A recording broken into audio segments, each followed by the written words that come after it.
Hello, everybody. Welcome back to In Our Humble Opinion. My name's Chachi. That's Tom. If you hear anything, it's my daughter. She's in the background. We're going to talk about last night's Buccaneers at Falcons game. Tom was at the game, so we're going to let him go first.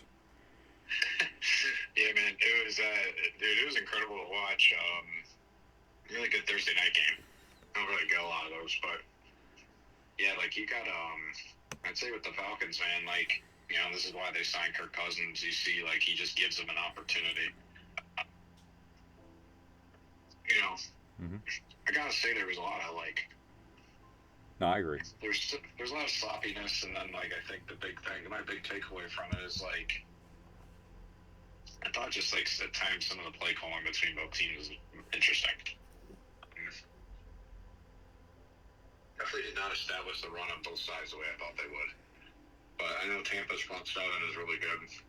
Buccaneers is a beast. You saw it last night. Falcons are missing a few offensive linemen, but still, they just really didn't leverage like Algier or Bijan at all. They just completely abandoned it, and the stats showed. But the Falcons, they got a chance, man, to get in the playoffs. I think from what I saw too, the Buccaneers look like a pretty good team as well. I think Baker's rolling. They have really good receivers. The running game, I like Bucky Irving a little better than White. White's kind of hit or miss, but they seem like a good team. Like you said, Villa is a monster, though. It's crazy. And they really were missing Antoine Winfield Jr. They missed him on the back end. The backup safety, poor 33, had to come in, and I'm not even blaming him, Hamilton, because they just put him in a bad spot. He had to come in. They're putting him on Mike Evans. I'm like, that is not a good idea, but I mean, whatever works. Yeah. But I was very impressed with them coming down the field. I like most of the Atlanta fans, like you were telling me earlier.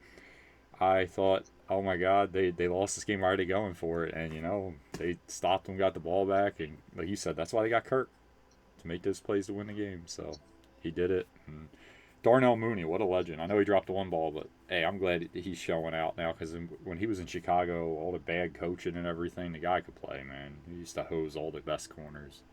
So I'm on the team use him. And Kyle Pitts was in everyone saw him. He did a good job. I mean, like they actually used him. So, like Tom said, though, I feel like there's like teams don't want to run the ball, and especially Atlanta. I don't understand why because they have two really good running backs, and especially Bajan and Algier. I like them both. So good 1-2 punch. I think they should use them more. But overall, like Tom said, I think they have a shot because Kurt's only going to get more healed up, like his more trust in that Achilles. He's starting to really step into throws and stuff.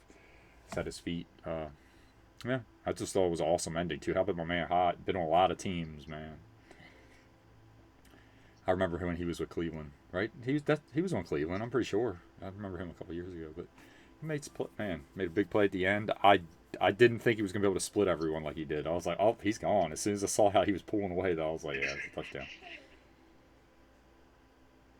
So, hey, Yeah, no, yeah, it was crazy, man. I didn't expect it. I was like, oh, when he missed the tackle, you're like, what a okay, he's what a just gonna throw by the gain way another 10 too. yards, but What a yeah, throw because he put it on right on the shoulder where he could dodge the guy. Because if you put that on the wrong side, he gets nailed. It's like a 3 yard gain. He made it where he can make a move and big play.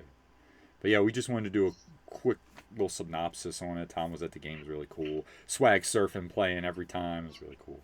It's really wild. But Atlanta's such a nice stadium too. It really is.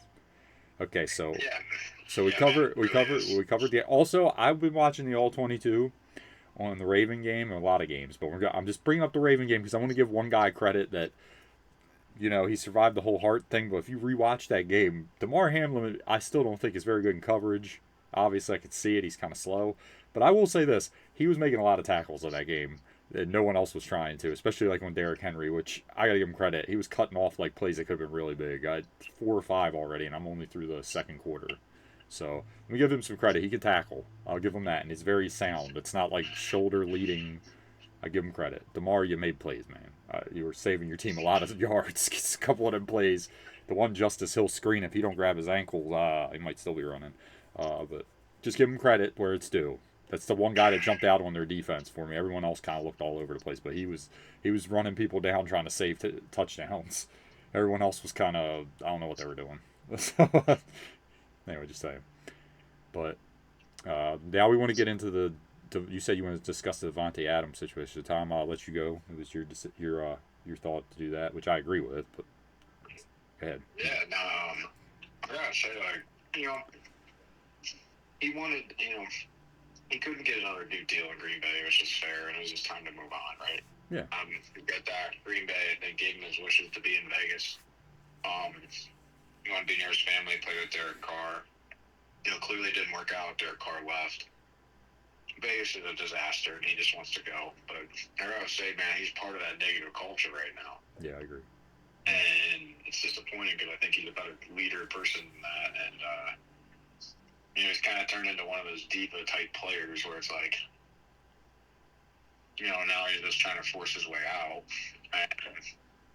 instead of rising above it. So, well, I just, with receivers, the thing I don't like is always. Yeah, I mean, it's just frustrating. That's all. Like, I'm not really. What I don't like. About. Good. Finish. I'm sorry. I'm interrupting you. No, it's just frustrating. That's all. Because I get his frustrations too, but you should be trying to lead and trying to do the best you can. Yeah. And I know you're trying to win a Super Bowl and not waste your career, but if you're gonna go to the Jets or you're gonna go to the Saints, you think you're winning a Super Bowl? No. Give me a break. No, it's true. So, and to me, you're just trying to get out because you're just tired of something, and you're part of the equation and part of the problem. Well, my thing with football, right, in general, is it's crazy because we'll sit there and he's acting like a diva, and what I don't like, and I understand he's a whole nother level than some of these receivers, but then we clown like guys like, let me give you a couple examples. Like we were talking about Mooney. There's guys like that just play, right, and they make plays when you need them to. Like even Ted Ginn, everyone used to make fun of Ted Ginn, but Ted Ginn had a really solid career, never complained, and made some big catches. He really did.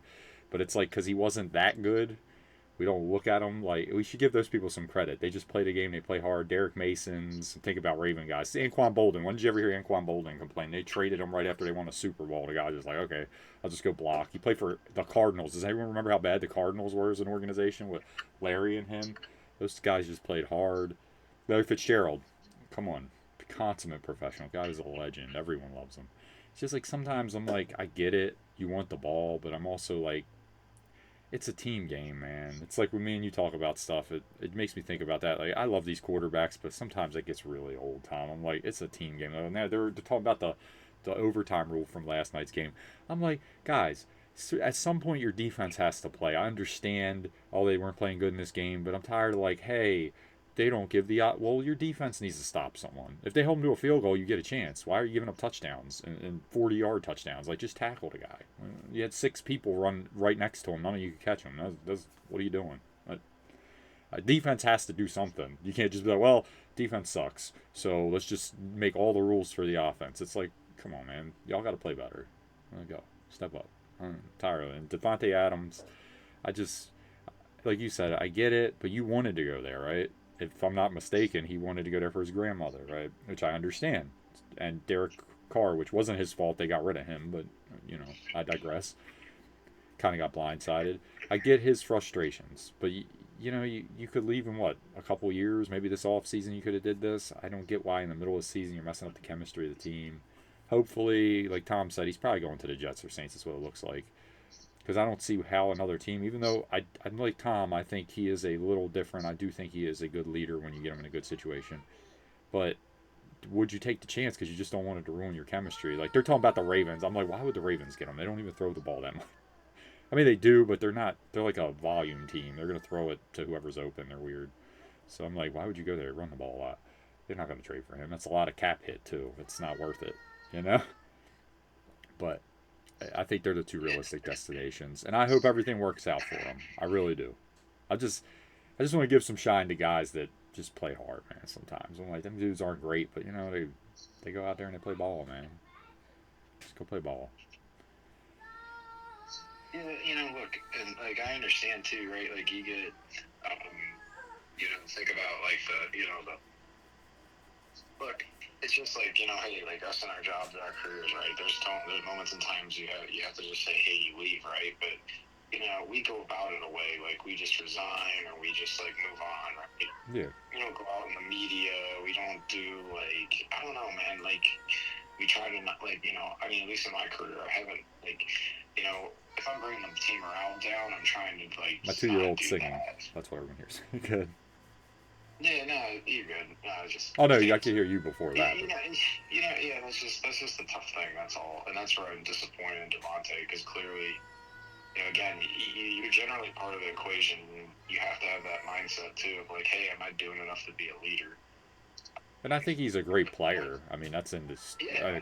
like No, yeah, he undisputable. is, Yeah. and I don't know, man.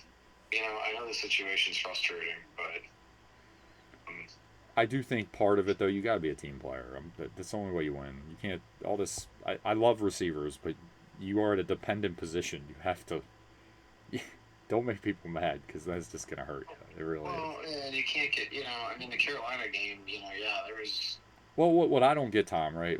There's no pride in like you do understand you're Devontae Adams. They're going to try to deny you the ball more than anybody. So some games you're not going to have great games because they're going to put like a corner covering you press, a safety up top, so now they don't even have to worry about you going behind them, and then they're going to have a linebacker shading your way.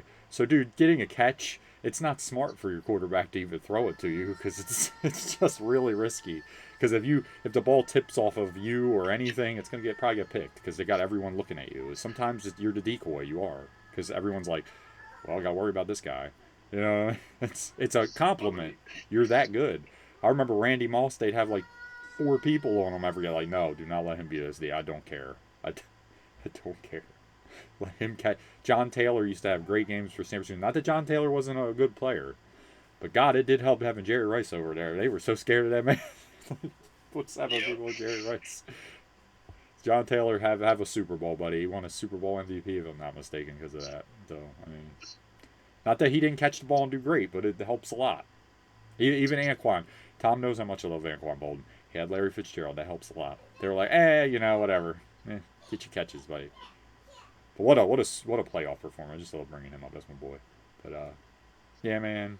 I mean, I think either way, I'll root for him just because I like Devontae. But hopefully everything works out for him. But like Tom said, Jets, I really see the Saints. I can at least give you they have a good defense, and I think they could be a solid team. The NFC is a lot easier than the AFC. The Jets, though, I'm like, come on, man. Not only that, you're gonna get stuck with the Jets, especially because Aaron's a wild card. What if he's like, I'm going to retire after the season? Now you're on another team you don't want to be on with the quarterback that left, and now you're like, I'm on the Jets. Terrible ownership. Field's awful. That's another thing. Watch out there with that field. People slide on that like it's a freaking wet carpet. Be careful. Yeah, man. No, you bring up a really good point there, right? Like that's what I'm saying. Like, it's always like everybody just wants to jump to conclusions and leave, and it's like that's not the approach. It doesn't work, right? There's a long game to everything. I understand you're frustrated, but you should be truly trying to figure out how to make change. Yeah, I just don't want him to get. He's doing that. I think he's just like, whatever. I'm ticked off. I hate everybody. So, you know what I mean? No, absolutely. Well, I mean, the Antonio Brown situation should be the top one for any receiver. Like, if you get mad, be careful because you could just ruin everything. It could get really bad because then the rep starts building, and then nobody wants to deal with. Not that Devontae's, you're not even close to that level. He's going to be fine. He's fine. But I'm saying it started with like a little, I don't want to be in Pittsburgh anymore. Oh, he's doing stuff in Oakland. Oh, and now look, New England. And then it's like, oh, Buccaneers, he does the last thing no one's, I mean, he can't get a job. And I still, honestly, Antonio Brown, honestly, if he got in shape, I'm sure he's still a great receiver, but no one's ever gonna sign you because you're crazy. It's the fact. Yeah. Oh, you ain't wrong, brother.